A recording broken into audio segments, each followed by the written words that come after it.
सभी को प्रणाम। जय गुरुदेव। परम पूज्य गुरुदेव, परम वंदनीय माता जी के दिव्य स्वाध्याय में आप सभी का स्वागत है। आइए आज के स्वाध्याय का क्रम शुरू करते हैं। मन को शांत कर लें, शरीर को स्थिर कर लें।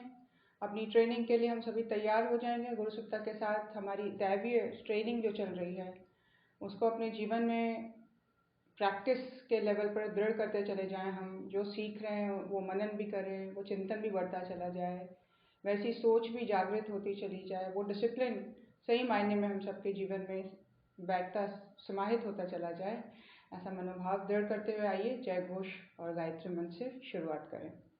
बोलिए परम पूज्य गुरुदेव की जय, परम वंदनीय माता जी की जय, गायत्री माता की जय, दादा गुरुदेव की जय, युगाधिपति महाकाल की जय।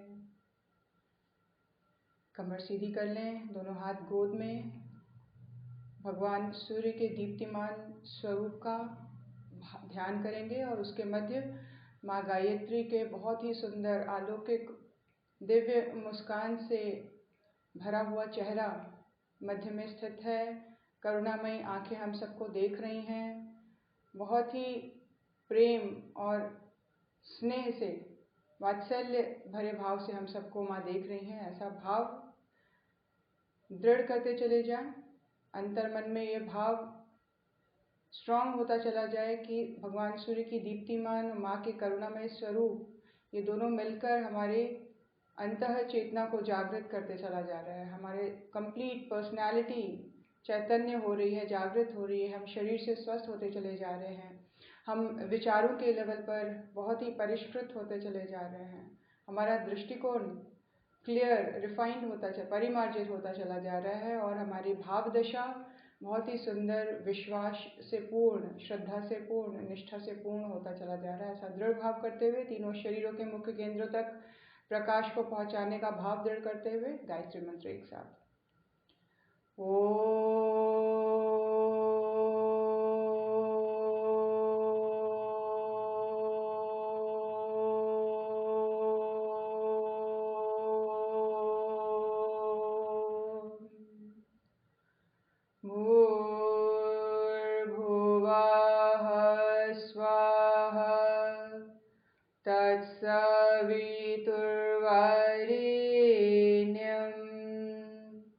भर्गो देवस्य धीमहि धियो यो नः प्रचोदयात्।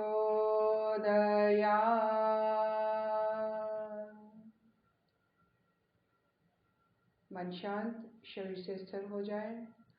तीनों केंद्रों के जागृत होने का भाव दृढ़ कर ले। नाभि चक्र में प्रकाश की स्थापना।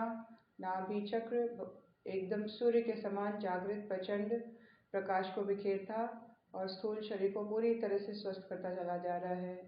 हृदय चक्र में प्रकाश के साथ विचारों का परिमार्जित होता चला जाना। भावों का ब्रह्मरंध्र में प्रकाश के साथ भावनात्मक स्तर पर परिष्कृत होते चले जा रहे हैं। हम ऐसा भाव दृढ़ करते हुए तीनों शरीरों के ज्वलंत और बिल्कुल प्रकाशित हो जाने का भाव दृढ़ करते हुए आइए आगे का स्वाध्याय का क्रम शुरू करते हैं। हम सभी अपनी यात्रा शुरू करें शांति कुंज हरिद्वार से। पीत वस्त्रों में दिव्य पीले रंग के पुष्पों को लेकर हम सभी खड़े हैं सरल श्रद्धा प्रखर प्रज्ञा के सम्मुख। गुरु सत्ता के पावनतम स्वरूप स्मृति स्मारक के रूप में स्थापित प्रखर प्रज्ञा सरल श्रद्धा जो अनंत आकाश से निरंतर अनुदानों की वर्षा जहाँ हो रही है, दैवीय शक्ति का पूरी तरह से जागरण, पूरी तरह से अभिवर्धन होता चला जा रहा है। वहाँ बैठा, वहाँ खड़ा हर एक व्यक्ति का अंतःकरण दैवी ऊर्जा से भरता चला जाता है। ऐसा अलौकिक, ऐसा अनुपम, ऐसा ऊर्जावान स्थल में हम सभी खड़े हैं। अपने भावों को गुरु सत्ता के प्रति समर्पित करते हुए नमन, वंदन और भावी मन ही मन एक परिक्रमा। ओम भूर्भुवः स्वः तत्सवितुर्वरेण्यं भर्गो देवस्य धीमहि धियो यो नः प्रचोदयात्। अगले क्षण स्वयं को सप्तऋषियों के प्रांगण में खड़ा पाए। ओजस्विता, तेजस्विता से भरपूर इस प्रांगण में समस्त ऋषि सत्ताओं के ऊर्जा कर्ण विद्यमान हैं, उनको आत्मसात करने का, समस्त ऋषि सत्ताओं को नमन वंदन दंडवत नमन करने का भाव दृढ़ करें, उनसे आशीर्वाद ग्रहण करें। ओम भूर्भुवः स्वः तत्सवितुर्वरेण्यं भर्गो देवस्य धीमहि धियो यो नः प्रचोदयात्। अगले क्षण स्वयं को माँ के समक्ष खड़ा पाएं। माँ गायत्री के समक्ष हम सबके अंदर विवेक का प्रकाश जागृत करने का संकल्प लिए माँ हम सबके समक्ष हाथ उठाकर आशीर्वाद देने के क्रम में खड़ी हैं। आज बहुत ही सुंदर अलौकिक स्वरूप, उनके वात्सल्यमय स्वरूप का बड़ा गहरा ध्यान करें। उनकी आंखों में अपने लिए करुणा को देखें, उनकी मुस्कुराहट में अपने लिए संतोष भाव देखें कि वो हमें देखकर संतुष्ट हैं, हमें देखकर प्रसन्न हैं, हमें देखकर बहुत खुश हो रही हैं। माँ हमें और अधिक देना चाहती, हमारे जीवन को दैवीय अनुदानों से भर देने के लिए आतुर खड़ी हैं। माँ ऐसे देने वाले भाव में माँ के बहुत ही वात्सल्यमय स्वरूप का ध्यान करते हुए उनके चरणों में पुष्पों को अर्पित करें। दंडवत नमन। ओम भूर्भुवः स्वः तत्सवितुर्वरेण्यं भर्गो देवस्य धीमहि धियो यो नः प्रचोदयात्।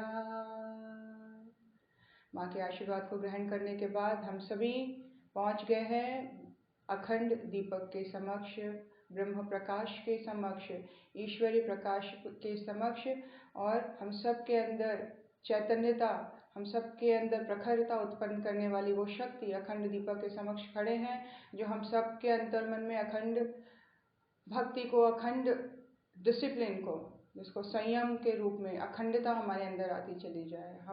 हमारा संयम अखंड हो, कभी खंडित ना हो, हमारा डिसिप्लिन अखंड हो, हमारी श्रद्धा, हमारा विश्वास अखंड होता चला जाए, हमारा गुरु के प्रति समर्पण अखंड होता चला जाए। ऐसे दैवीय गुणों से ओतप्रोत करता ये प्रकाश हम सबके समक्ष विद्यमान है। उनके प्रति अपनी श्रद्धा को व्यक्त करते हुए, पुष्पों को अर्पित करते हुए दंडवत नमन।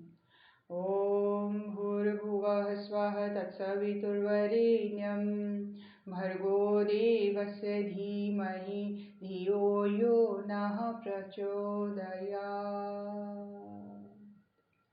समस्त देवी शक्तियों को नमन करने के बाद आइए हम सभी पुनः एक साथ इकट्ठे होकर पहुंच जाएंगे देवात्मा हिमालय के उस पुराने प्रांगण में, जहां हम सभी गुरु सत्ता के साथ एक साथ बैठते हैं।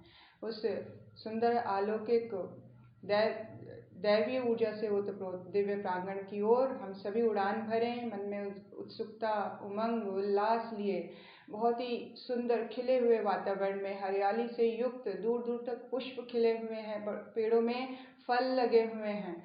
अनयूजुअल है हिमालय में पेड़ों में फल, बट हम उस दैवीय लोक की कल्पना कर रहे हैं, तो वहाँ सब कुछ संभव है। ये सुंदर अलौकिक दिव्य प्रांगण में हम सभी पहुँच गए हैं, मन उल्लास से भरा हुआ है। सभी एक साथ अपने समस्त परिवार गणों के साथ, सदस्यों के साथ पहुँच गए हैं।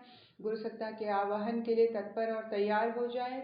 यहाँ देवात्मा हिमालय के सुंदर अलौकिक दिव्य समस्त दैवीय तत्वों को आत्मसात उनसे प्रार्थना करने का एक बार भाव दृढ़ कर लें। आइए माँ गंगा से प्रार्थना।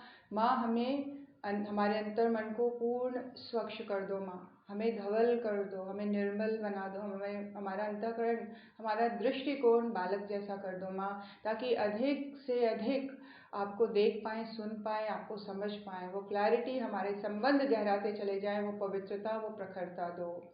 माँ के बहुत ही दैवीय प्रवाह को अपने ऊपर से गुजरता देखें, महसूस करें हम अंदर बाहर से पूर्ण स्वच्छ, पूर्ण धुल गए हैं, पूरी तरह से शुद्ध हो गए हैं, पूरी तरह से निर्मल हो गए हैं।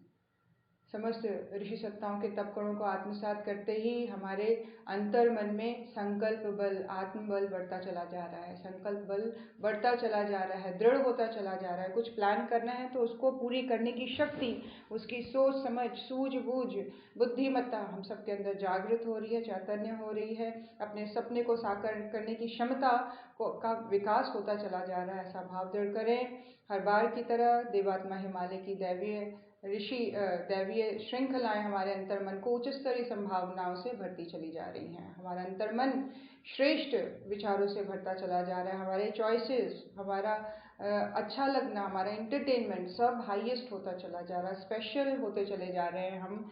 ऐसा भाव दृढ़ करते हुए भगवान सूर्य के दीप्तिमान किरणों द्वारा हर बार की तरह हम सब के अंदर ओजस्विता का संचार, परिणाम हम व्यवस्थित होते चले जा रहे हैं, हम गतिशील होते चले जा रहे हैं, ठहर नहीं गए, निराश नहीं हो गए, थम नहीं गए हैं। हमारे अंदर एक व्यवस्थित, एक बहुत ही बैलेंस्ड मूवमेंट शुरू हो गई है, मोशन एक बहुत ही सही तरीके से जीवन को आगे बढ़ाने का क्रम शुरू होता चला जा रहा है। जीवन व्यवस्थित गतिशीलता के साथ चैतन्य होता चला जा रहा है। एक एक कण कण में, शरीर के रोम रोम में ओजस्विता का संचार, ऐसा अनुभव करें। आइए गुरु सत्ता के आवाहन के लिए तैयार और पूरी तरह से तत्पर हो गए हैं। भगवान सूर्य से निकला प्रचंड प्रकाश द्रुत गति से आता है, ऐसे जैसे उसमें बहुत तत्परता है हम सबके पास आके बैठने की, ऐसे आता हम सबके समक्ष आकर स्थिर हो गया। प्रचंड प्रभा को बिखेरता, हमारे अंतर मन को अलौकिक दैवीय प्रकाश से भरता ये प्रकाश पुंज दो भागों में विभक्त हो गया। और ये दो भाग बड़े सुंदर, अलौकिक, दिव्य, वात्सल्य में गुरु सत्ता के स्वरूप में परिवर्तित परम पूज्य गुरुदेव, परम वंदनीय माता जी पीत वस्त्रों में हमारे समक्ष बैठे हाथ उठाकर आशीर्वाद दे रहे हैं। इस अलौकिक वात्सल्य में स्वरूप को बड़े ध्यान से देखें, गुरु सत्ता की आंखों में देखें, बहुत गहरी नजरों से हम सबको देख रहे हैं।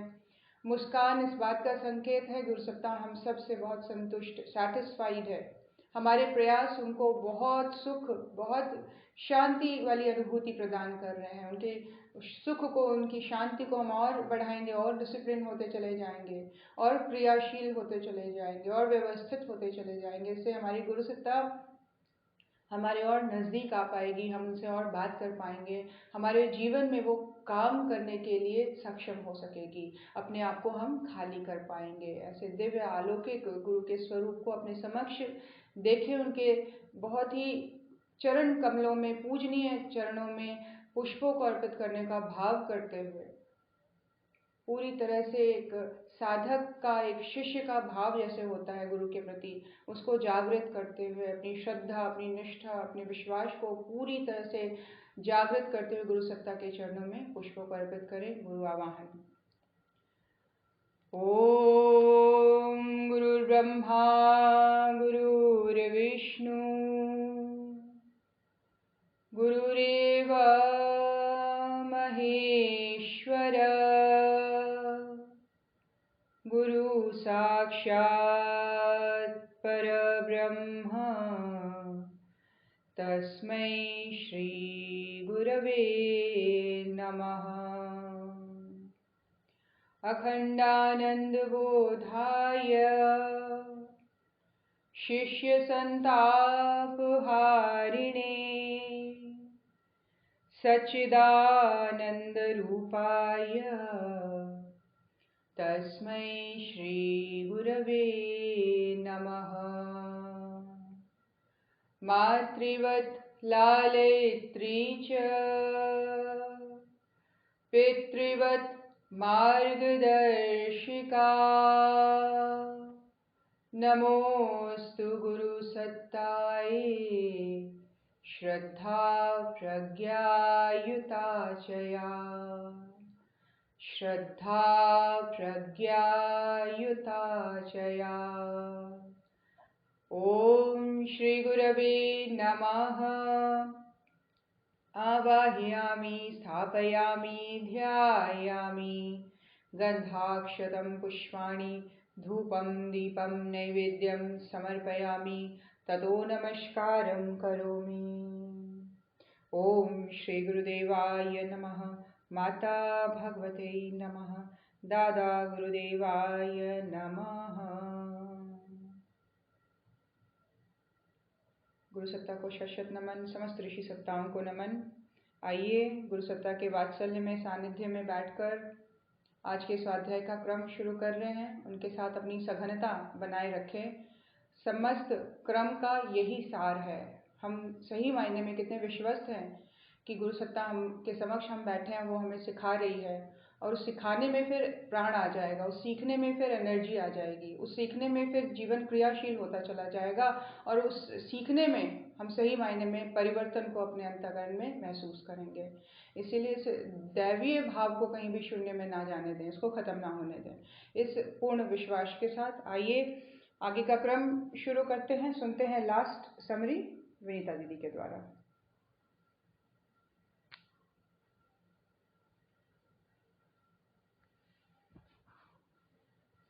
सभी को मेरा प्रणाम, सभी को नमन। गुरु सत्ता के सानिध्य में हम सब आकर बैठ गए बहुत प्यारी सी मुस्कुराहट के साथ। गुरुदेव अभी हमें योग एवं प्राकृतिक चिकित्सा में राजयोग के प्रथम सूत्र यम के 5 नियम के बारे में बता रहे हैं, जिसमें अभी गुरुदेव हमें ब्रह्मचर्य के बारे में बता रहे हैं। गुरुदेव बताते हैं कि ब्रह्मचर्य इंद्रियों को संयमित रखते हुए मन, वचन, भावनाओं पर नियंत्रण रखना ही ब्रह्मचर्य है। ब्रह्म में उत्कृष्ट मनन चिंतन करने से ही ईश्वर परायणता आती है और जीवन का ध्येय मिल जाता है साधक। अपरिग्रह, जब व्यक्ति अनासक्त होकर जीवन यापन करता है, मन को संयमित करके, सूक्ष्म बुद्धि को जागृत करके, संयम के साथ जो स्वयं रहता है और उसमें संतुष्ट होकर जीवन यापन करता है, यही अपरिग्रह है। परिमार्जित दृष्टिकोण से जीवन यापन करने की पद्धति भी अपरिग्रह ही है। अब गुरुदेव हमें राजयोग के दूसरे सूत्र नियम के बारे में बता रहे हैं। पहला नियम शौच है, जिसका तात्पर्य पवित्रता है। जल से शरीर की, सत्य से मन की शुद्धि होती है। शरीर के साथ मन को परिमार्जित करके ही जीवन में शुद्धि आती है। सूक्ष्म स्तर पर जब दैवीय प्रवाह से साधक जुड़ जाता है, व्यक्ति के जीवन की दिशा धारा बदल जाती है। निर्मल एवं सात्विक अंतःकरण ही आत्मिक, भौतिक, आध्यात्मिक उन्नति के पथ पर आगे बढ़ता है और प्रसन्नता पूर्वक जीवन यापन करता है। संतोष, गुरुदेव बताते हैं कि संतोषी व्यक्ति सदा प्रसन्नता पूर्वक जीवन यापन करता है। संतुष्टि ही मूल रूप से सबसे बड़ा यम नियम है। असंतोषी व्यक्ति बड़े से बड़ा गलत निर्णय लेने से भी नहीं असंतोषी व्यक्ति बड़े से बड़ा गलत निर्णय लेने से भी नहीं डरता और वही आगे जाकर रोगी, पापी बन जाते हैं। जीवन को सदैव संतोषी एवं शांतिपूर्वक जीवन यापन करना चाहिए। तप, गुरुदेव बताते हैं अपने कर्तव्य के प्रति दृढ़ रहने की प्रवृत्ति ही तप है। तपस्या से योग्यता इतनी तीक्ष्ण हो जाती है कि मन नियंत्रित हो जाता है, दैवीय प्रवाह अंतःकरण में प्रवाहित होने लगता है। तब व्यक्ति के अंतःकरण को निर्मल एवं उसे क्रियाशील और उन्नत बनाता है। स्वाध्याय, जीवन पर चिंतन करना, मननशील रहना ही स्वाध्याय है। आत्मचिंतन भी स्वाध्याय है। राजयोग के द्वारा अध्ययनशील होकर ही समस्याओं का समाधान करने में साधक सक्षम होता है। अपने मन में उठने वाले भावों का चिंतन मनन करने पर साधक का नया पथ प्रशस्त होता है। आगे गुरुदेव बता रहे ईश्वर प्रणिधान। प्रणिधान में ईश्वर को अपने हृदय में धारण करना। ईश्वर को अपने हृदय में प्रकाश रूप में साधक धारण करता है। ईश्वर को धारण करने से ईश्वर के गुण साधक में स्वयं आने लगते हैं। जब यह भावना इतनी परिपक्व हो जाए कि ईश्वर प्रतिक्षण आपके साथ है, यही ईश्वर प्रणिधान है। आज की समरी यहीं पे समाप्त, आगे सारे का कंटिन्यू करेंगे। धन्यवाद। बहुत बहुत धन्यवाद विनीता दीदी, बहुत सुंदर समराइज किया और हम सभी गुरु सत्ता के साथ बैठकर योग और प्राकृतिक चिकित्सा सुन रहे हैं, समझने का प्रयास कर रहे हैं। इसका मतलब ये हुआ कि इसके साथ साथ हम दिन पर दिन और स्वस्थ होते चले जाएंगे। हम वो डिसिप्लिन को अपनाते चले जाएंगे, वो सिस्टम्स को अपनाते चले जाएंगे जो यहाँ पे गुरु सत्ता हमें बता रही है। इसको पढ़ने का, इसको समझने का तात्पर्य एकमात्र यही है कि पहले फिजिकल लेवल पर फिट हुआ जाए, तब आगे की योग साधनाएं के लिए एक बेस तैयार हो पाएगा। बिना अपने शरीर को स्ट्रांग बनाए, अपने शरीर को स्वस्थ किए साधनाओं के मार्ग पर आगे बढ़ना मूर्खतापूर्ण सोच है। तो यहाँ इस बात की क्लैरिटी को हम सभी अपने जहन में बिल्कुल उसको जागृत कर लें कि जब तक हम फिजिकली फिट नहीं हैं, जब तक हम अपने फिजिकल लेवल पर कॉन्शियस नहीं है अपने बॉडी को अपने असंयम को ख़त्म करने के लिए, अपने जो कई चीज़ों का हमें एडिक्शन हो जाता है चाय कॉफ़ी का, वो सब छोड़ने के लिए अगर हम तैयार नहीं हैं तो आगे की योग साधनाओं के लिए हम पूरी तरह से केपेबल नहीं हैं, हम उसके लिए एलिजिबल नहीं हैं। इसीलिए एलिजिबिलिटी को हम अपने जीवन में ला पाएँ, इसके लिए बहुत ज़रूरी है कि अभी जो हमें बता रहे हैं गुरुदेव पातंजलि सूत्र के अकॉर्डिंग कि किस तरह से डिफरेंट चीज़ों को लेते हुए हम फिजिकल लेवल पर, इमोशनल लेवल पर स्ट्रांग होते चले जाएं, विचारों के स्तर पर, भावनात्मक स्तर पर, सभी स्तर पर हमें स्ट्रांग करने का ये जो बेस है ये पहले समझाया जा रहा है। आज जो हम पढ़ेंगे ईश्वर प्रणिधान के बाद वो है आता है नंबर 3 आसन।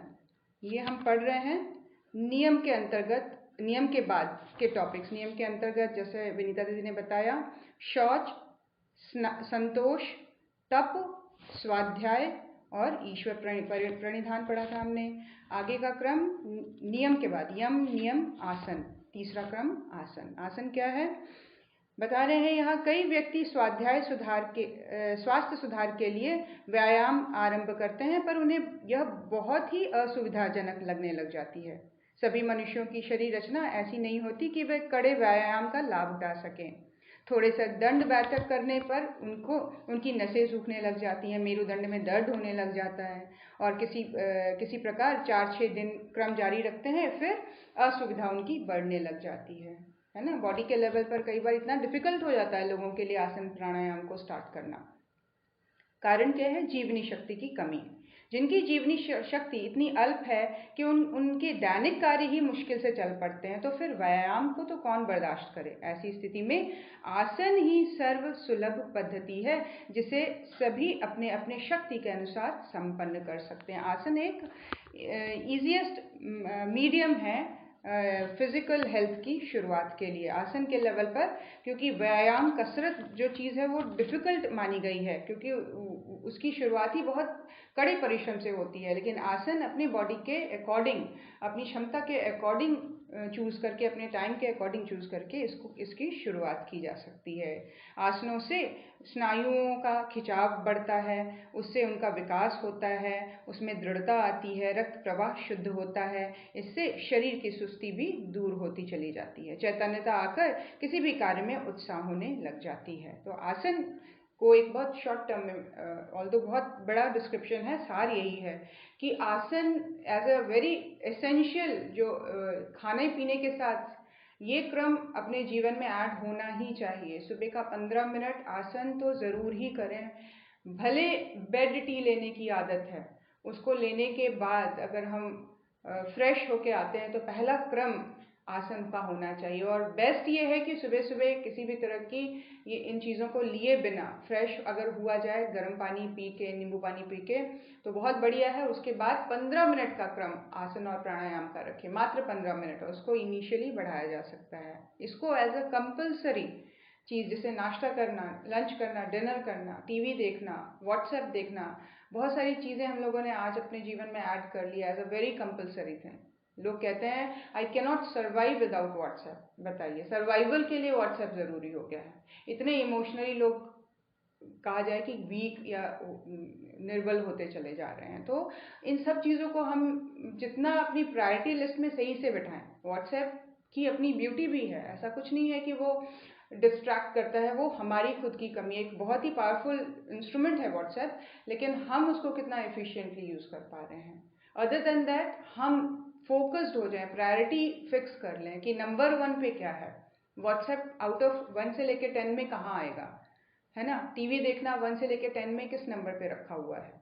तो उस लेवल पर जब हम अपने आप को डिसिप्लिन करते चले जाते हैं तो उतने ही हम साधना के प्रोसेस में हम आगे बढ़ते चले जाते हैं। ये डिसिप्लिन लाए बिना हमारा ये सोचना कि 30 माला करके, चंद्रायण करके, कभी एकाध दिनों के लिए, 40 दिनों के लिए डिसिप्लिन होके पूरे जीवन में हम सध गए, हम अपने सारे इमोशंस को हमने ओवरकम कर लिया, वीकनेसेस को, तो ये this is not the right thinking. ये सही सोच नहीं है। सही सोच प्रैक्टिकल लेवल पर हम देखें कि हम रोज़मर्रा की रूटीन में हम कितने डिसिप्लिन हैं, 24 घंटे के इस जीवन में हम कैसे व्यवस्थित और डिसिप्लिन रह सकते हैं। तो इसमें आसन अपने टाइम के अकॉर्डिंग, अपनी एफिशिएंसी के अकॉर्डिंग चूज़ करके, जैसे परम पूज्य गुरुदेव ने बोला कि बेस्ट जो आसन है जिसके अंतर्गत समस्त इम्पॉर्टेंट आसन आ जाते हैं वो है सूर्य नमस्कार या प्रज्ञा योग।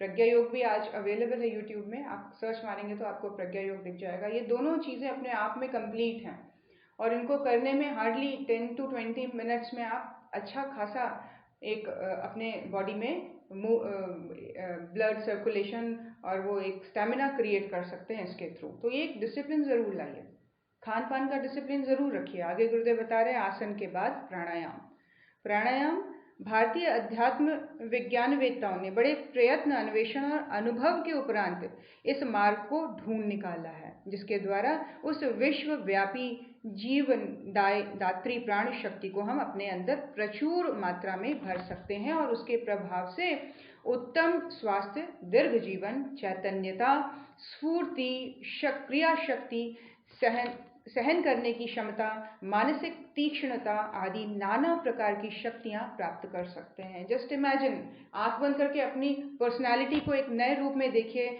जहां आपकी बॉडी पूरी स्वस्थ है, जहां आपका शरीर पूरी तरह से चैतन्य स्फूर्तिवान है, जहां आप पूरी तरह से क्रियाशील हैं, जहां पूरी तरह से आपकी सहन शक्ति बिल्कुल बढ़ी चढ़ी है, कोई भी चीज़ प्रभाव नहीं डाल रही, मानसिक तीक्ष्णता बढ़ी हुई है, बुद्धि की सूक्ष्मता बढ़ी चढ़ी है, उस लेवल पर आप अपने आप को कैसा फील कर रहे हैं। तो इसका एकमात्र साधन है प्राणायाम। प्राणायाम योगियों ने खान पान से भी इम्पोर्टेंट उसको रखा है। उसको इस तरह से वो करते थे जैसे एक बहुत ही रिलीजियस स्पिरिचुअल कोई प्रक्रिया चल रही हो।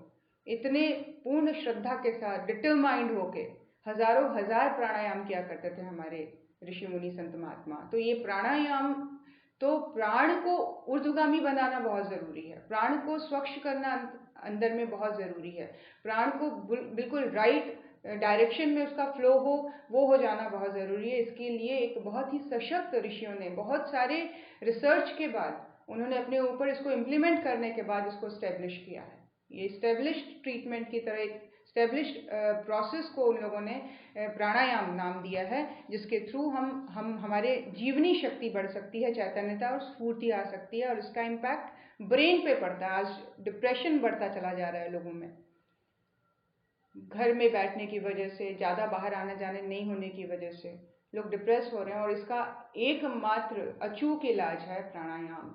और बहुत ही डिटरमाइन होना पड़ता है प्राणायाम के लिए, बैठने के लिए, क्योंकि एक ऐसी प्रक्रिया है जो बोरिंग है, डिफ़िकल्ट लगती है, बैठा नहीं जाता देर तक, बहुत देर तक सांसें लंबी खींचनी, रोकना उबाऊ लगने लग जाता है। लेकिन जब हम इसके इम्पोर्टेंस को पढ़ते हैं, जब हम अपने लिए विजुअलाइज कर देते हैं एक नई पर्सनालिटी, मान लीजिए संकल्प किया 40 दिन तक इतने प्राणायाम मैंने करने हैं, इतनी देर तक घड़ी देखकर, और ये विजुअलाइज करके कि मुझे अपनी पर्सनैलिटी आने वाले समय में ऐसी चाहिए, अपनी कैपेबिलिटी, अपनी मेंटल कैपेबिलिटी इस हद तक बढ़ जानी चाहिए, मेमोरी इस हद तक बढ़ जानी चाहिए, डिसीजन मेकिंग ऐसा हो जाना चाहिए, सहनशीलता का लेवल यहाँ तक पहुँच जाए। तब जब हम एक फोकस्ड गोल की तरह लेके चलते हैं तो उसमें फिर एनर्जी आती है, उसमें रस आने लगता है, उसमें फिर धीरे धीरे, लेकिन इस प्रोसेस को बहुत सिस्टम से, बहुत वो नहीं कि बहुत देर तक पहले दिन बैठ गए दूसरे दिन किया ही नहीं, थोड़ा थोड़ा धीरे धीरे एक एक कदम बढ़ाते हुए इसको ऐड ऑन करते चले जाएं हम। तो नंबर 1 आसन जो बहुत ही इम्पोर्टेंट है, नंबर 2 प्राणायाम को स्किप नहीं किया जा सकता। ये दो चीज़ें जिसको योग साधना के लिए, योग में आगे बढ़ने के लिए, साधना में आगे बढ़ने के लिए, गायत्री को पूरी तरह से आत्मसात करने के लिए ये बहुत मेजर 2 कंडीशंस बताए जा रहे हैं जिनको लेके चलना ही पड़ेगा। ये है प्राणायाम। गुरुदेव बता रहे हैं इस मार्ग का नाम प्राणायाम है, जहाँ जीव के अंदर उत्तम स्वास्थ्य, दीर्घ जीवन, चैतन्यता, स्फूर्ति, क्रियाशीलता, सहन करने की क्षमता, मानसिक तीक्ष्णता आदि नाना प्रकार की शक्तियाँ प्राप्त कर सकते हैं, और ये मार्ग कहलाता है प्राणायाम। भारतीय योग शास्त्र षट चक्रों में सूर्य को बहुत अधिक महत्व दिया है। अब पाश्चात्य विज्ञान भी इसे भी सूर्य ग्रंथि को सोलर प्लेक्सस तंतुओं का केंद्र स्वीकार कर चुका है, और माना है कि मानव शरीर में प्रतिक्षण होती रहने वाली क्रिया प्रणाली का संचालन इसी के द्वारा होता है। सोलर प्लेक्सस जो है वो एक मेन सेंटर के रूप में इसको एक्सेप्टेंस मिल गई है। हमारे योग ऋषियों ने तो बहुत पुराने समय से ही इसको मान लिया है, लेकिन आज विज्ञान भी इस चीज़ को पूरी तरह से मानता है। उनको कई ऐसे रिजल्ट्स मिले हैं, ऐसे प्रूफ्स मिले हैं जो ये बताते हैं कि मानव शरीर में जो हर सेकंड क्रिया प्रणाली जो भी हो रही है उसका जो कंट्रोल करने का जो सेंटर है, मेन जो सेंटर है, जो सोर्स है, वो है अपना सोलर प्लेक्स, सूर्य ग्रंथि है, सोलर प्लेक्सस। यह सूर्य चक्र अमाशय के ऊपर हृदय की धुकधुकी के ठीक पीछे, हार्ट बीट जहाँ हम फील करते हैं टच करने के बाद, उसके ठीक पीछे मेरुदंड के दोनों ओर स्थित है। हार्ट जहाँ पे बीट हो रहा है, अगर उसको टच करेंगे, उसके ठीक पीछे मेरुदंड जो है स्पाइनल कॉर्ड के दोनों साइड में लगा हुआ है। ये सोलर प्लेक्सस की सिचुएशन इस तरह से है, उसकी स्थिति इस तरह से बनी हुई है, सिचुएटेड है। यह एक प्रकार की सफेद और भूरी गद्दी से बना हुआ है। योग शास्त्र इस केंद्र को प्राण कोश मानता है और कहता है कि यहीं से मिलकर एक प्रकार का मानवीय विद्युत प्रवाह संपूर्ण नाड़ियों में प्रवाहित होता है। ओजस शक्ति इसी संस्थान में रहती है। क्या कहते हैं हमारे ऋषिगण? हमारे योग शास्त्र इस बात को पूरी तरह से मानता है, उसको पूरा प्रूफ मिल गया है कि ये मानव शरीर का ये पार्ट प्राण कोश है। प्राण का डिस्ट्रीब्यूशन इसी पॉइंट से हो रहा है पूरी बॉडी में, पूरे फंक्शंस में। यहीं से नसें निकलकर पूरे समस्त मानसिक तंतुओं तक, समस्त डिफरेंट बॉडी के फंक्शन तक प्राण पहुंचाने का कार्य इसी सोलर प्लेक्सस के थ्रू हो रहा है। यहीं से निकलकर एक प्रकार का मानवीय विद्युत प्रवाह संपूर्ण नाड़ियों में प्रवाहित होता है। ओजस शक्ति इसी संस्थान में रहती है। यदि हम साधना करते हैं, उपासना करते हैं, और जो शक्ति, जो ऊर्जा अर्जित होती है, वो यहीं जाकर इकट्ठी हो जाती है, एक्यूमुलेट हो जाती है। यही मेन बैंक है प्राण शक्ति का, और वो यहीं से हमारे नस नाड़ियों में मानवीय विद्युत, बायो इलेक्ट्रिसिटी के साथ मिलकर पूरे बॉडी में प्रवाहित होती रहती है, डिस्ट्रीब्यूट हो जाती है। तो ये हुआ प्राणायाम। प्राणायाम अपने आप में एक बहुत ही सूक्ष्म प्रक्रिया है, उतनी ही पावरफुल है। प्राणायाम से शरीर की सूक्ष्म क्रिया पद्धति के ऊपर अदृश्य रूप से ऐसे विज्ञान सम्मत प्रभाव पड़ते हैं जिसके कारण रक्त संचार, नाड़ी संचालन, पाचन प्रक्रिया, प्रगाढ़ निद्रा, स्फूर्ति एवं मानसिक विकास के 6 चिन्ह स्पष्ट हो जाते हैं। कौन कौन से चिन्ह? अगर आपको ऐसा लग रहा है कि ब्लड प्रेशर गड़बड़ाया हुआ है तो प्राणायाम करिए, रक्त संचार को व्यवस्थित कर देगा, नाड़ी संचालन को व्यवस्थित कर देगा। डाइजेशन गड़बड़ाया हुआ है, प्राणायाम करिए, पाचन क्रिया को स्वस्थ करता चला जाता है। अगर नींद आने की प्रॉब्लम है, ठीक से सो नहीं पा रहे हैं, प्राणायाम करिए। प्रगाढ़ निद्रा, डीप स्लीप में आप जाएंगे और उठेंगे तो पूरी तरह से स्फूर्ति और मानसिक विकास के चिन्ह आपको स्पष्ट रूप से समझ में आएंगे। और ये आपको पता होगा कि हर, जैसे अन्य अंगों की बढ़ोतरी होती है, ठीक वैसे ही न्यूरॉन्स भी नए डेवलप होते चले जाते हैं ब्रेन में। और अगर हम सीखेंगे नहीं, अगर हम ये इस तरह से बॉडी को क्रियाशील नहीं रखेंगे, तो ये न्यूरॉन्स के बनने का जो क्रम है ये स्लो डाउन हो जाता है, ये एक्टिव नहीं रहता, और बॉडी, ये ब्रेन बिल्कुल ढीली, सुस्त जैसी स्थिति में आ जाती है, डिप्रेशन जैसी चीज़ें हावी होने लग जाती हैं। तो अपने जीवन में सीखने का क्रम ज़रूर बढ़ा के रखें। और ये प्राणायाम जैसी प्रक्रिया जिसका सबसे पहला इम्पैक्ट ब्रेन पे पड़ता है, ब्रेन स्वस्थ रहेगा तो सारे फंक्शंस पूरी तरह से प्रॉपरली काम करेंगे। तो प्राणायाम जिसका डायरेक्ट कनेक्शन है मानसिक स्फूर्ति और मानसिक विकास से, ये सारे चिन्ह आपको स्पष्ट नजर आएंगे मात्र 40 दिन के डिसिप्लिन तरीके से किए हुए प्राणायाम। इसको एक्सपीरियंस करना चाहिए हमने आज तक जिंदगी में हर एक चीज़ को एक्सपीरियंस किया है। हम घूमने क्यों जाते हैं? एक्सपीरियंस लेने जाते हैं। तो इस डिवाइन एक्सपीरियंस को बढ़ाने का क्रम हम क्यों नहीं अपनाते? बिल्कुल कैलेंडर में टिक कर दीजिए, आज से अगले 40 दिन तक इस टाइम में बैठकर ज्योति अवतरण साधना में अगर नहीं फोकस कर पाते हैं तो उस पूरी साधना के ड्यूरेशन में प्राणायाम करें। शाम की साधना को प्राणायाम के साथ जोड़ा जा सकता है, 1 घंटे का प्राणायाम। तो प्राणायाम को स्किप मत करिए किसी भी लेवल पर, हर एक साधना के साथ प्राणायाम को जोड़िए। और आसन के साथ तो सूर्य नमस्कार और प्रज्ञा योग जैसी चीज़ों के साथ तो प्राणायाम पूरी तरह से घुला मिला है। तो हम जितने 2 लेवल पर डिसिप्लिन होते चले जाएंगे, आसन प्राणायाम, इस 2 को बहुत एकदम जैसे एक सैनिक अपने जीवन में डिसिप्लिन को लेके चलता है, वैसे इस 2 डिसिप्लिन को अपने जीवन में लेके चलें और एक्सपेरिमेंट करें 40 डेज तक।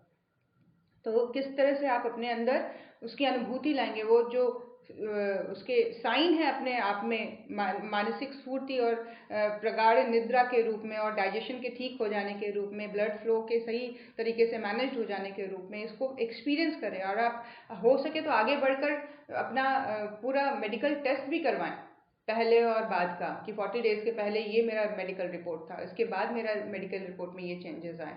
तो इसको करके देखें एज एन एक्सपेरिमेंट।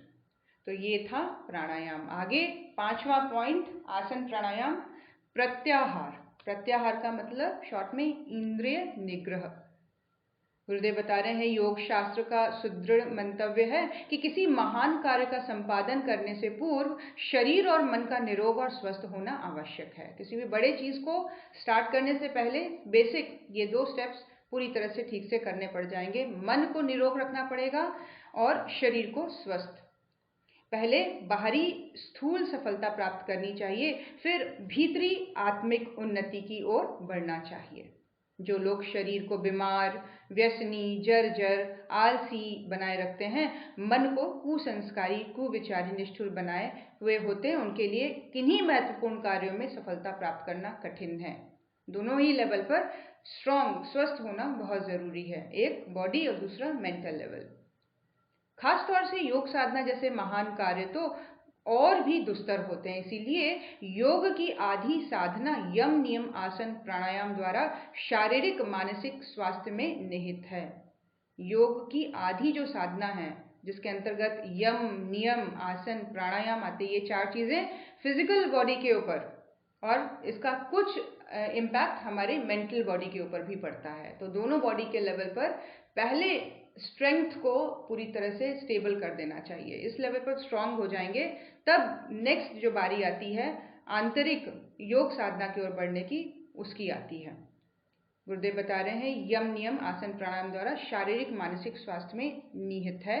इस योग को इस तरह से बताया गया कि आधी जो साधना है वो हमें फिजिकल लेवल पर स्ट्रांग करती चली जाएगी, और आधी जो है वो पूरी तरह से हमें इमोशनल लेवल पर, भावनात्मक स्तर पर हम स्ट्रांग होते चले जाएंगे।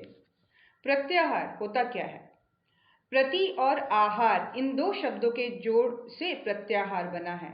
आहार का अर्थ है खाना और प्रत्याहार का अर्थ है उगलना, सांस लेना, ग्रहण करना। आहार हुआ और सांस को बाहर निकालना प्रत्याहार हुआ। मतलब इनहेल एक्सेल जैसे एग्जाम्पल को लिया जा सकता है, या अपनाने को या छोड़ने की प्रक्रिया को प्रत्याहार कहते हैं। योग से उत्पन्न हुआ आत्मिक तेज धारण करने के लिए सड़े गले, पुराने, गंदे, अनावश्यक, असामयिक विचारों को तिलांजलि देना अत्यंत आवश्यक होता है। योग शास्त्र कहता है कि अपने कुविचारों को दूर करो, कुसंस्कारों को मार भगाओ। इसी सफाई का नाम है प्रत्याहार, और वो संयम के द्वारा, वो डिसिप्लिन के द्वारा डिफरेंट तरीके से जीवन में अपनाया जा सकता है। गुरुदेव बता रहे हैं अध्यात्म शास्त्र कहता है आत्मा परमात्मा का अंश है, जीव ईश्वर का पुत्र है, सूर्य पवित्र है, उसकी किरणें भी पवित्र हैं। ईश्वर के अंश जीव भी स्वभावतः अपने पिता के समान निर्मल हैं।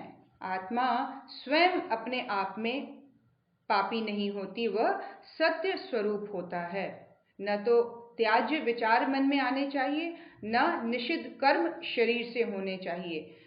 यह तभी संभव है जब त्याज्य वस्तु के प्रति शत्रु दृष्टि अपनाई जाए। कोई भी चीज, जैसे हम सबको याद होगा जब हम लोग गायत्री महाविज्ञान पढ़ रहे थे, बुरे विचारों को लेकर कैसी सतर्कता होनी चाहिए।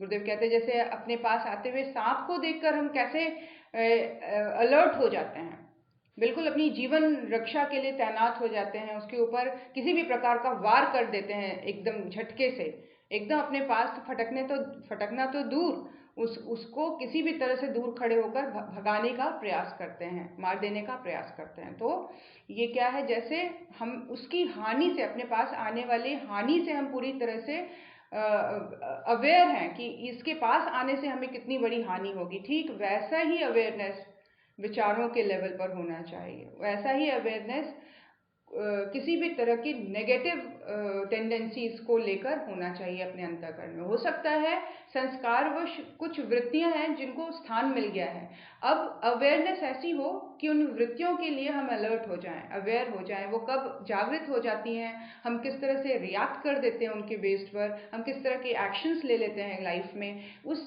चीज़ के लिए अलर्टनेस, प्रत्याहार उस लेवल पर हम पूरी तरह से अलर्ट हो गए। हमें पता है ये प्रॉब्लम्स हैं, हमें पता है ये बुराइयां हैं, हमें पता है ये कमजोरियां हैं, इस तरह की टेंडेंसीज हैं, लेकिन ये कब जागृत होंगी, इसके लिए हम हमेशा अलर्ट हैं, अवेयर हैं। हमें पता है इस तरह की वृत्तियों का शमन कैसे करना है, उस वक्त किस तरह के विचार खड़े हो जाने चाहिए, उस वक्त किस तरह के विरोधी उसके विचार खड़े हो जाएं कि वो उसको जगह नहीं मिले कॉन्शियसनेस में, उसको खड़े होने की, उसको सांस लेने की जगह ही ना दें। तो जब ये जगह ही नहीं मिलेगी, तब उसकी एग्जिस्टेंस जो है, उस वृत्तियों की, उस प्रैक्टिस की, उस संस्कारों की जो वो पैटर्न जो डेवलप हो गया, उसको जागने की हिम्मत नहीं होगी, जागने का समय नहीं मिलेगा, उसको सांस लेने का भी समय नहीं मिलेगा, उसको हिम्मत नहीं होगी आपके सामने सर उठाने की। तो वो अलर्टनेस, वो अवेयरनेस को प्रत्याहार कहा गया है। हम सभी जानते हैं अपने अंदर की स्थिति को, हम सभी जानते हैं हम किस फील्ड में बहुत वीक हैं, किस फील्ड में हम कमज़ोर हैं, कहाँ हम अपने आप को वीक फील करते हैं इमोशनली, कहाँ पे चीज़ें हमारे ऊपर हावी हो जाती हैं। तो उसकी तैयारी प्रत्याहार कहलाती है। आगे का क्रम धारणा क्या है, आज ये इस 6 नियमों को कवर करने का प्रयास करूंगी। ध्यान ओके, टाइम नहीं है, चलिए जितना हो पाए। धारणा क्या है समझते हैं। अभी तक हमने कवर किया आसन, प्राणायाम, प्रत्याहार।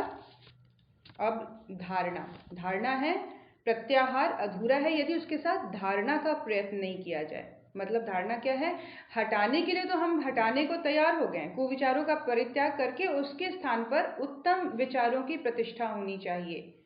कुछ ऐसे थॉट्स हैं जो हावी होते हैं और मन उसमें बहता चला जाता है, लेकिन अब क्या है, अब हम उन थॉट्स के लिए अवेयर हैं, लेकिन उनको रिप्लेस किससे किया जाए, वो पॉजिटिव एनर्जी को, उस पॉजिटिव थॉट को, उस पॉजिटिव टेंडेंसी को, उस पॉजिटिव सकारात्मक वृत्तियों को तैयार रखें हमेशा, कि इस तरह के अटैक से के द्वारा इस तरह की निम्न वृत्तियों का दमन किया जा सकता है, अटैक किया जा सकता है उनके ऊपर। तो वो तैयारी धारणा कहलाती है। जैसे महर्षि पातंजलि ने इस प्रकरण में एक बहुत ही उत्तम उपाय बताया है, प्रतिपक्षी भावना। ये प्रतिपक्षी भावना क्या होती है, जैसे गुरुदेव कह रहे हैं, क्रूरता का करुणा से मुकाबला करना, आलस्य को परिश्रम से मार भगाना, अजीर्ण को उपवास से हटा देना, चटोरेपन को नियमबद्धता से, इंद्रिय लिप्सा को स्वाध्याय से दबाया जा सकता है। ये प्रतिपक्षी भावना को प्रोत्साहन देने में जरा भी विलंब नहीं करना चाहिए। प्रतिपक्षी भावना हमेशा तैयार रहे। मन में आलस्य आ रहा है तो एकदम से उसको किसी उल्टे, जस्ट अपोजिट डायरेक्शन में उसको दौड़ाने का प्रयास करें। मन ही तो है, मन को देखें, मन से बात करें और उसको बोले कि अच्छा है कि अभी थोड़ा सा परिश्रम कर लिया जाए। कितनी देर सोते रहेंगे, कितनी देर शरीर को इस तरह के आराम में घेर के रखेंगे, रोगी बनाते चले जा रहे हैं, अस्वस्थ करते चले जा रहे हैं। तो अपने आप से उस लेवल पर बात करना, उसको बड़े प्यार से किसी परिश्रम वाले कार्य में लगा देना। तो ये प्रतिपक्षी भावना को तैयार करना धारणा है। मन को स्वच्छ एवं सुसंस्कृत करने की शिक्षा का उत्तरार्ध धारणा में निहित है। स्टार्टिंग जो है मन को संतुलित और सुव्यवस्थित करने की जो स्टार्टिंग का जो प्रोसेस है वो यहाँ से शुरू होता है, जहाँ हम अपनी कमियों के लिए, अपनी कमजोरियों के लिए अलर्ट तो हैं, लेकिन उस कमजोरी और कमियों को हटाएं किन भावनाओं से, वो ही धारणा है। बड़े प्यार से छोटे बच्चे की तरह उसको समझाने का, उसको पूरी तरह से सही दिशा में डालने का प्रयास करना प्रत्याहार धारणा है। तो धारणा ठीक वैसे ही है जैसे अब मन को सुचारू बनने के क्रम में फर्स्ट स्टेप की तरह इसको देखा गया है, कि जहाँ हम इसको देखने लगे हैं, अब हम अवेयर है कि अरे अरे अगले 1 घंटे से, पिछले 1 घंटे से हम व्हाट्सएप में अपना टाइम स्पेंड किए जा रहे हैं और यूजलेस तरह की कोई बात, मतलब चैट हो रही है, कोई यूजफुल कन्वर्सेशन नहीं है। तो एकदम से रियलाइजेशन, और ये 1 घंटे का क्रम धीरे धीरे धीरे धीरे कम होता चला जाए और रियलाइजेशन जल्दी होती चली जाए कि ये वेस्ट ऑफ टाइम है। और एक्सपर्टाइज हो जाना इस इमोशंस के ऊपर कि भाई फ़ोन ही नहीं उठाना है हाथ में जब तक कि बहुत ज़रूरी नहीं लग रहा है कि अभी व्हाट्सएप या फेसबुक देखा जाए, वो विवेकशीलता आ जाए। तो उसके क्रम की शुरुआत जो हो रही है वो इसी दिशा में हो रही है कि हम एक अपोजिट जो अपना रिएक्शन है वो हमेशा रेडी रखें, कि अपने आप से पूछ बैठे मन एकदम से कि क्या अभी वाकई बहुत ज़रूरी है देखना, कुछ और इम्पोर्टेंट काम कर लेते हैं, कुछ सफाई कर लेते हैं, कुछ अपने कपड़े ठीक कर लेते हैं अलमारी में, कुछ बुक शेल्फ को साफ कर लेते हैं, उससे ज़्यादा अच्छा है। इससे अच्छा यूट्यूब में कुछ इन्फॉर्मेटिव ऑडियो लगाकर घर में हम अपना एक्सरसाइज का क्रम शुरू करें, कुछ अच्छे लेक्चर सुनते हुए दूसरे काम कर लेते हैं। तो ये अपने आप को समझा देना, इससे अच्छा है लेट के व्हाट्सएप देखा जाए, फेसबुक देखा जाए, बॉडी को फिट रखने का क्रम चालू कर देते हैं। तो वो अवेयरनेस, अलर्टनेस अपने हिसाब से, अपने लेवल पर हम कितना अपने रोज के सोच समझ में इसको दृढ़ करते चले जाते हैं, यही धारणा कहलाती है। धारणा यही है कि हमारी अवेयरनेस कितनी बढ़ गई कि हम पुराने जो पैटर्न्स हैं उनको लेकर हम अब फंक्शनल हो गए हैं कि उनको अपने ऊपर हावी नहीं होने दे रहे हैं। हमारे पास उपाय है, हमारे पास सोल्यूशन है अब उनके साथ फाइट करने की, उन वृत्ति, उन पैटर्न्स के साथ, प्रैक्टिस के साथ मुझे फाइट करने की का एक वे मिल गया, एक आधार मिल गया है। ये धारणा कहलाती है। इसके बाद का समय है 5 मिनट। ध्यान। ध्यान क्या बता रहे हैं गुरुदेव? प्रत्याहार और धारणा से मन जब लोच पर आ जाता है तब ध्यान और समाधि की ओर आसानी से कदम बढ़ने लग जाते हैं। क्या कह रहे हैं कि प्रत्याहार और धारणा से मन में जब मन आपके अकॉर्डिंग बहुत फ्लेक्सिबल हो जाता है, मन आपके अकॉर्डिंग मोल्ड होने लग गया, मन आपके अकॉर्डिंग चलने लग गया है, फ्लेक्सिबल हो गया है, तब अब ये स्थिति है कि आगे आप जो योग साधना की तरफ, उच्च स्तरीय साधनाओं की तरफ आगे बढ़ने का मन है, तो उसका एक बहुत ही जबरदस्त प्लेटफॉर्म तैयार है। अब जब आप इस मनस्थिति के साथ आगे बढ़ रहे हैं कि आपको ध्यान करना है, तो मन पूरी तरह से ध्यान में लगा हुआ है। आपको हायर लेवल का एक्सपेरिमेंट्स करने हैं अपने योग साधनाओं के, उच्च स्तरीय साधनाओं को एक्सपीरियंस करना है, तो उसके लिए मन भी तैयार होता चला जा रहा है। अब ये स्थिति है प्रत्याहार और धारणा के बाद।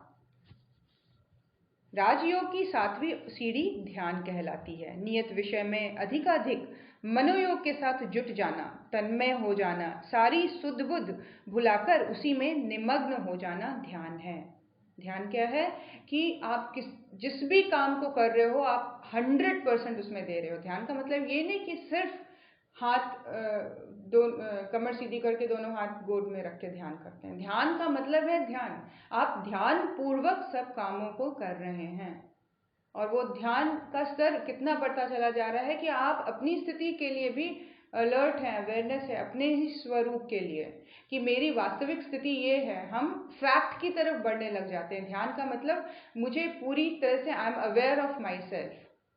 मेरा मन क्या सोच रहा है, बुद्धि क्या सोच रही है, शरीर ठीक है कि नहीं, घर में सबका स्वास्थ्य कैसा है, हर एक चीज़ की अवेयरनेस, कण कण, हर एक पल पल, मतलब वो अवेयरनेस का कहीं कहीं कोई सीमा नहीं है। वो अवेयरनेस अनंत तक पहुंच सकती है।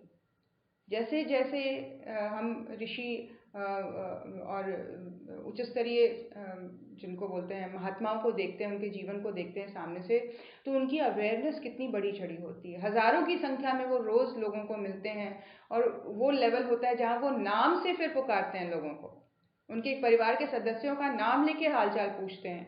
तो ये अवेयरनेस है वो कि कितना, मतलब वो उनका विस्तार होता चला जा रहा है अवेयरनेस की।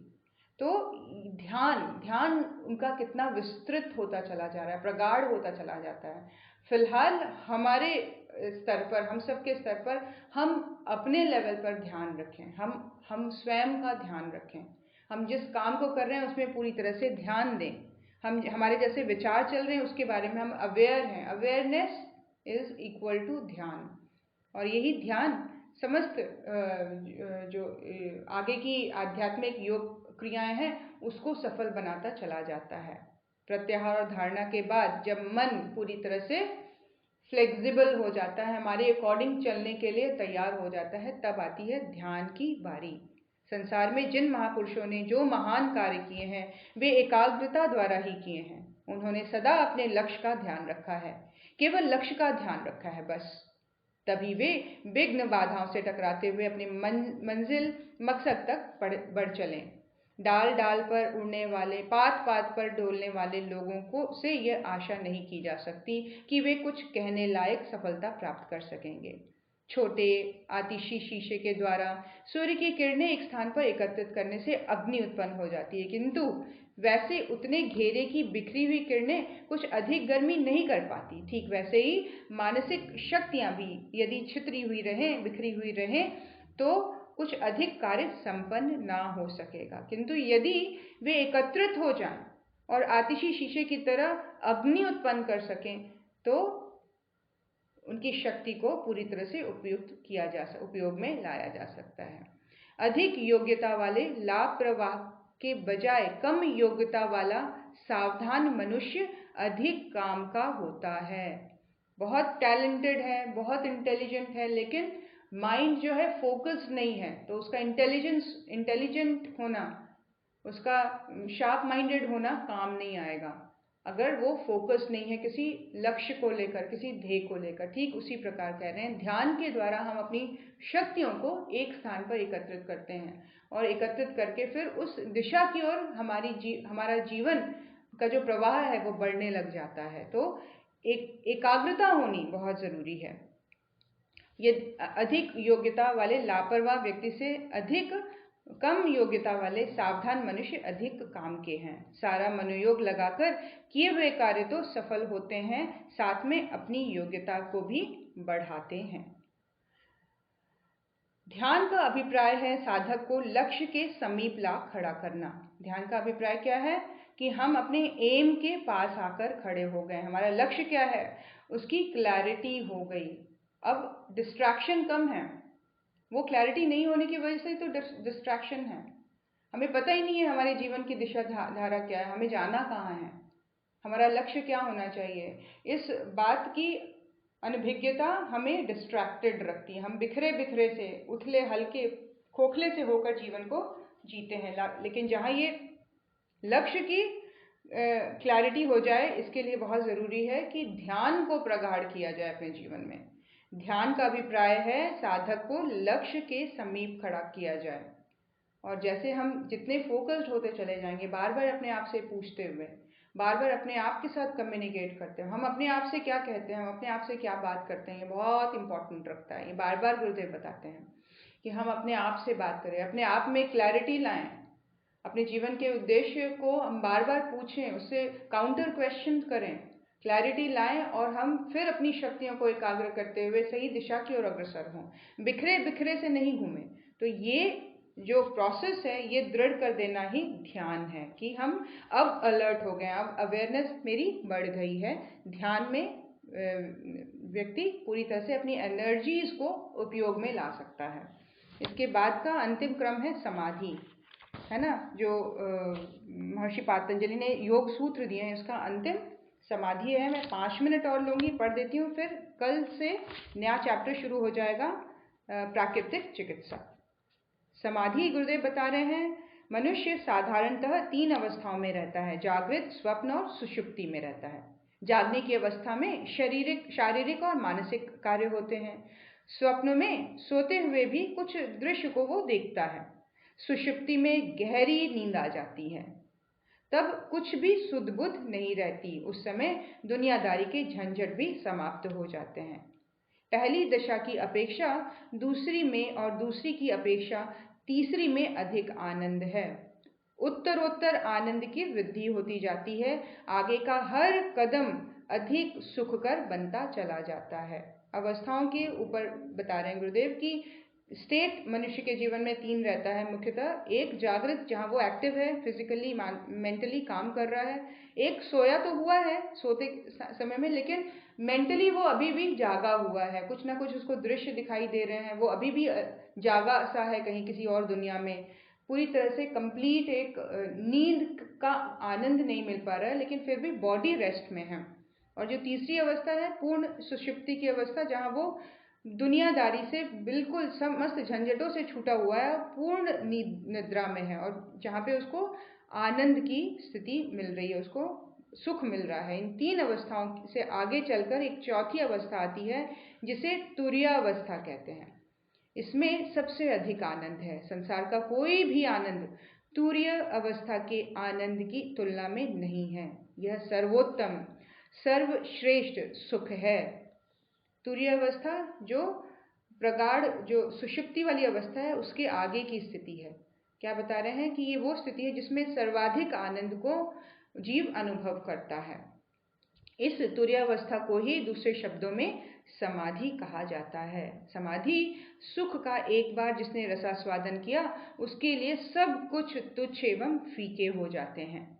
समाधि केवल साधना के समय ही रहती हो सो बात नहीं, आगे चलकर साधक का सारा जीवन क्रम तुरीय अवस्था में ही चला जाता है। उसकी विचारधारा बहुत ऊंची दार्शनिक के ढंग की हो जाती है।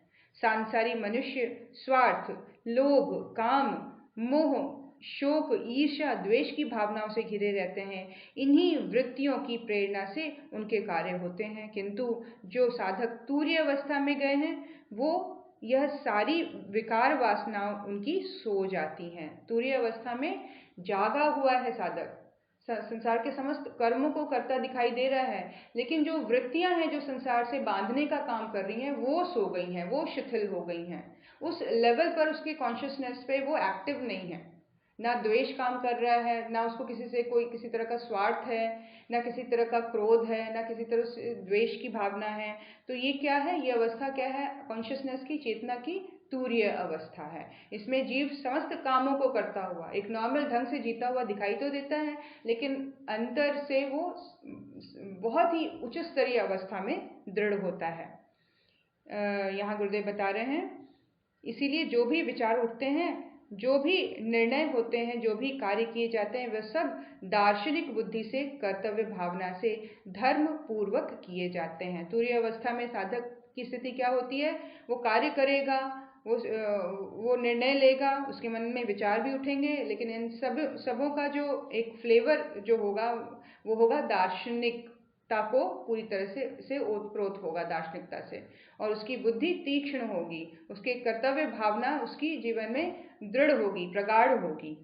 तो जिन बातों से दुनियादार आदमी बड़ा सुख मानता है वे उसे तुच्छ प्रतीत करेंगे, और संसार जिधर आंख उठाकर भी नहीं देखता वे बातें उन्हें अत्यंत महत्वपूर्ण जचती हैं। ऐसी दशा में दुनिया उसे सोई हुई सी मालूम पड़ती है, दुनिया को वह सोया हुआ मालूम पड़ता है। दुनिया उसको, जो तुरीय अवस्था में स्थित है, उसको लग रहा है कि ये दुनिया पूरी सोई हुई है, पता नहीं कब जागेगी। और दुनिया जब उसको देख रही है, साधक को, तो ये कहती है ये तो व्यक्ति बिल्कुल ही निठल्ला, बेकार है, सोया हुआ सा है, मरा हुआ सा है। उसको संसार भी उसी दृष्टि से दिखता है।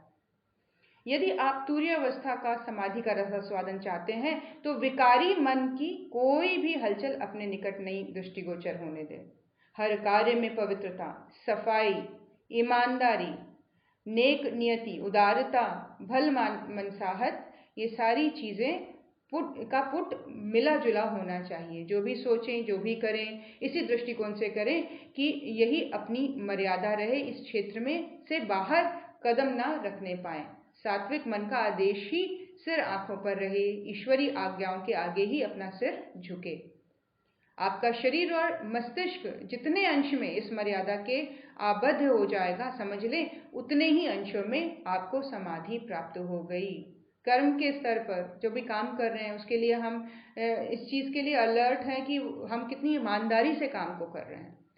ईमानदारी से काम को करना, घर के छोटे छोटे कामों को भी, बाहर तो चाहिए ही ईमानदारी, ऑफिस में काम कर रहे हैं तो ऑनेस्टी तो चाहिए ही, लेकिन घर में भी जब आप काम कर रहे हैं तो उसको बेमन से ना करें, पूर्ण ईमानदारी से। खाना भी बना रहे हैं तो ईमानदारी से बनाएं, भावनात्मक स्तर को बढ़ा चढ़ा कर बनाएं, पूरी सफाई पवित्रता को बनाए रखते हुए करें काम को। इसको कहते हैं, ये सारी चीज़ों को जब के लिए हम छोटे लेवल पर, इनिशियल लेवल पर जब हम अलर्ट होते चले जाते हैं तो आगे चलकर यही तुरीय अवस्था में परिवर्तित होने लग जाता है। छोटे छोटे स्टेप्स पर हम ईमानदार होते चले जाएं, हम सफाई पसंद होते चले जाएं, हमारे अंतःकरण में पवित्रता आए, तो हमारे हर काम जो है यज्ञ होते चले जाएंगे, साधनामय होते चले जाएंगे। जो जितना इस लेवल पर हमारा शरीर और बुद्धि काम करने लग जाएगा, इस लेवल पर, इस दायरे में अपने आप को जितना हम बढ़ाने लग जाएंगे कि हम उस लेवल पर डिसिप्लिन रहें, ऐसे रहें जैसे ईश्वर परायणता, ईश्वर हमें देख रहा है और बाकी सामने अगर ईश्वर देख रहा है तो हम काम को कैसे करेंगे, हम बात कैसे करेंगे, हम किसी चीज़ में रिएक्ट कैसे करेंगे। इस बात की अवेयरनेस जितनी गहरी होती चली जाएगी, जितना हमारा मन, बुद्धि, मस्तिष्क, शरीर सब कुछ उस मर्यादा में घुलता मिलता चला जाएगा, उतनी ही सहज समाधि जो है वो फलित होती चली जाएगी।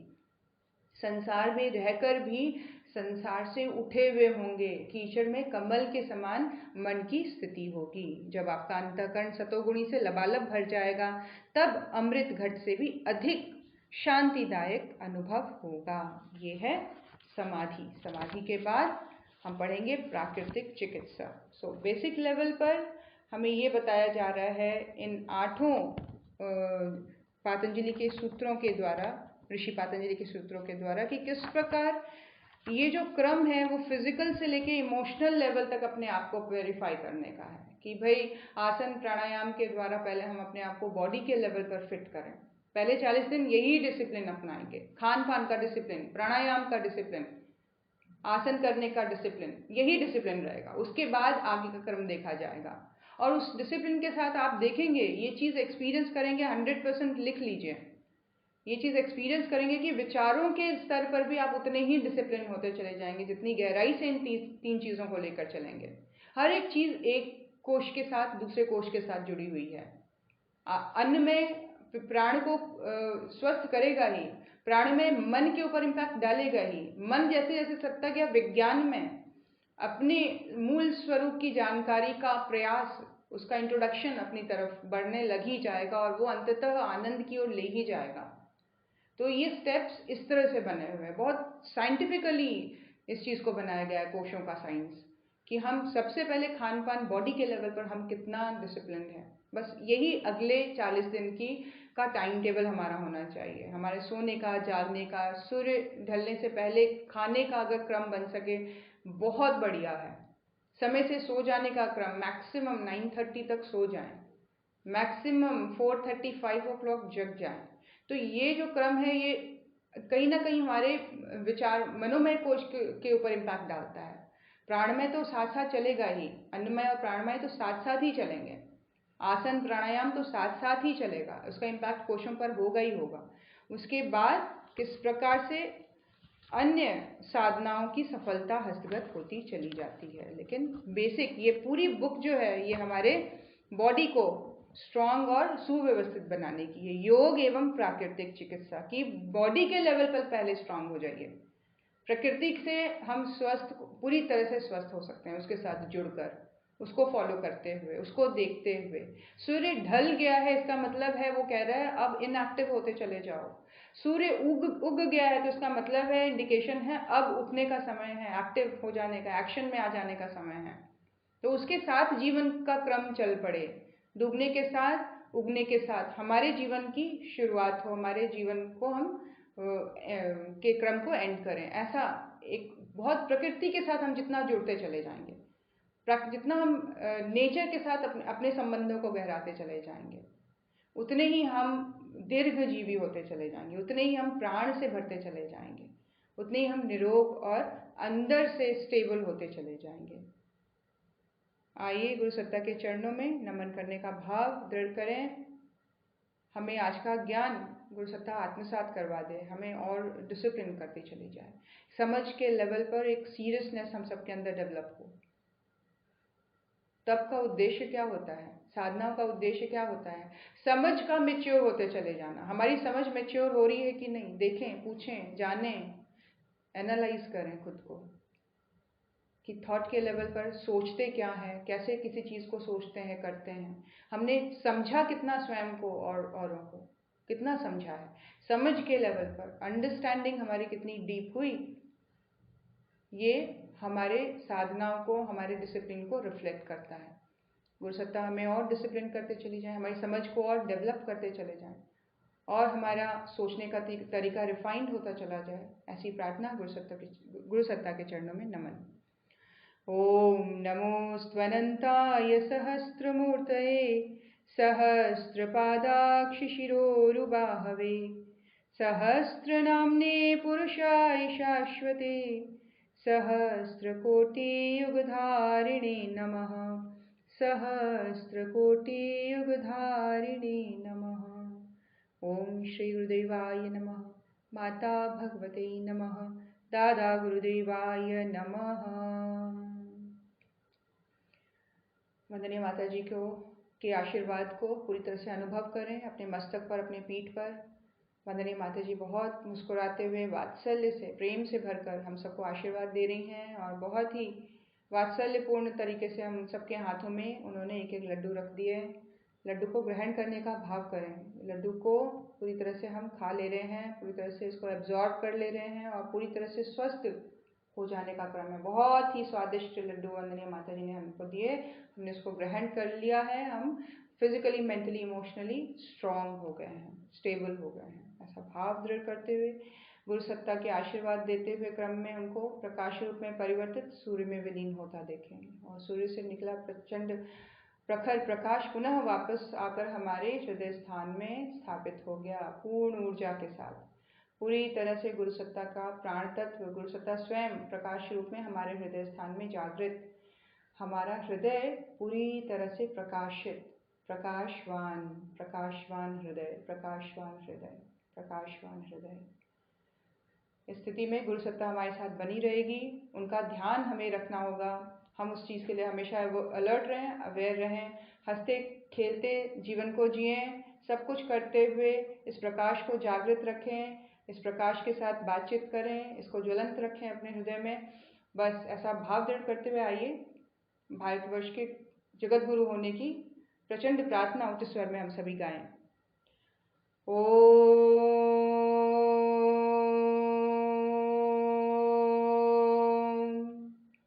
असतो मा सद्गमय तमसो मा ज्योतिर्गमय मृत्योर्मा अमृतं गमय। ओम शांति शांति शांति सर्वारिष्टसु शांतिर्भवतु। दोनों हाथों को रगड़ें, मस्तक पर लगाएं, हृदय स्थान में लगाएं, समस्त शरीर पर लगाएं। पूरी तरह से जागृत चैतन्य और पूरी तरह से एक्टिव हो जाने का भाव दृढ़ करें। परम पूज्य गुरुदेव परम वंदनीय माता जी के बच्चे के समान स्वयं को अनुभव करें कि हम श्रेष्ठ हैं, हम उनके आज्ञाकारी बच्चे हैं, हम पूरी तरह से मेंटली, फिजिकली, इमोशनली बैलेंस्ड हैं, स्वस्थ हैं, आनंदित हैं, मेरे में कोई कमी नहीं है, मेरे अंदर कोई कमज़ोरी नहीं है, मैं पूरी तरह से कैपेबल हूँ, अपने भविष्य को उज्जवल बनाने के लिए सक्षम हूँ। पूरी तरह से पॉजिटिवली अपने आप को सजेस्ट करते हुए आइए परम श्रद्धेय पिताजी परम वंदनीय जीजी माँ के यश, उनकी कीर्ति, उनकी प्रतिष्ठा को समस्त ब्रह्मांड में, तीनों लोकों में, दसों दिशाओं में गुंजायमान करने का भाव करते हुए गायत्री मंत्र से आहुति सभी के उज्जवल भविष्य की भी प्रार्थना जोड़ेंगे। सभी शीघ्र स्वस्थ हो जाएं, ऐसा भाव करते हुए महामृत्युंजय मंत्र से आहुति। शांति पाठ के बाद सभी एग्जिट कर सकते हैं। सभी को प्रणाम। जय गुरुदेव।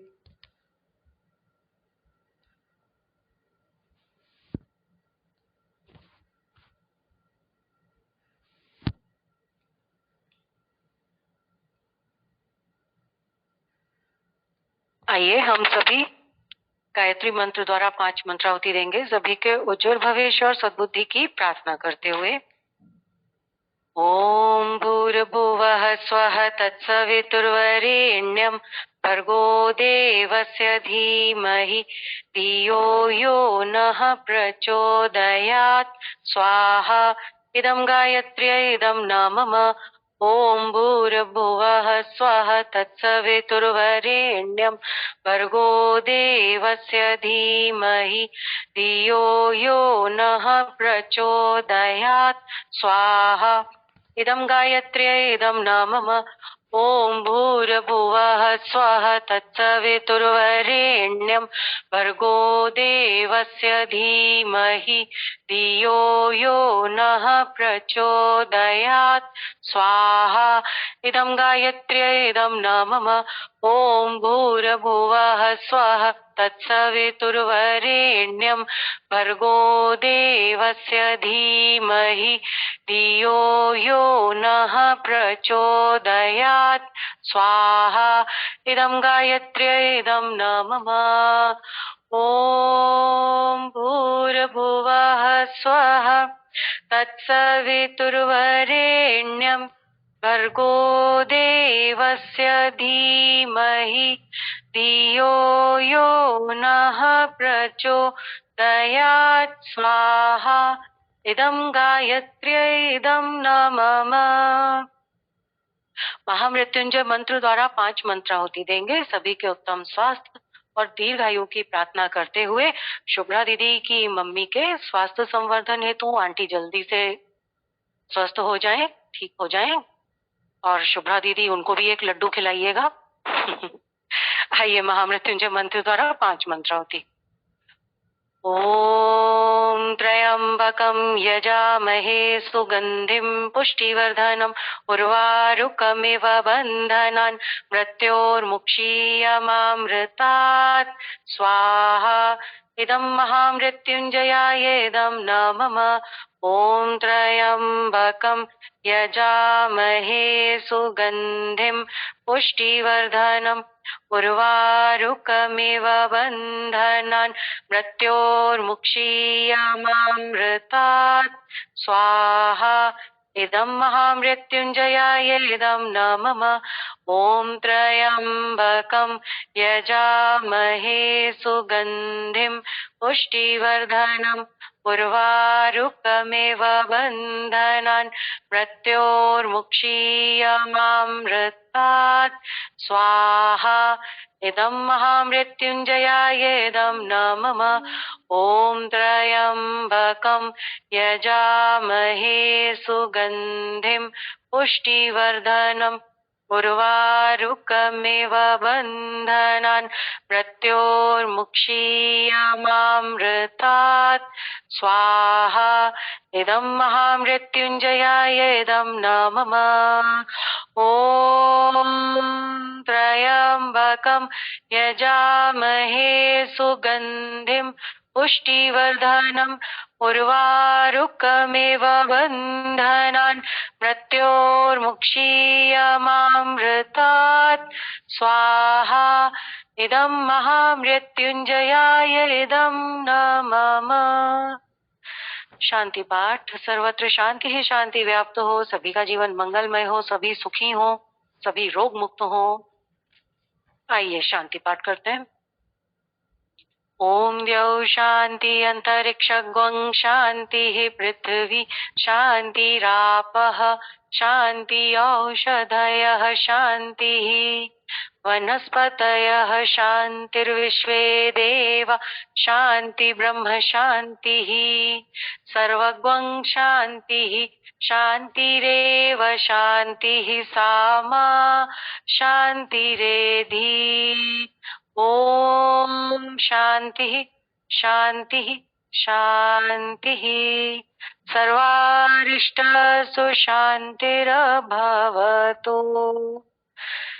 धन्यवाद। प्रणाम सभी को। सभी लोग 1:30 बजे ज्योति अवतरण साधना में और नादयोग साधना में शाम को 6 बजे आने का प्रयास कीजिएगा। आप सभी का इंतजार रहेगा।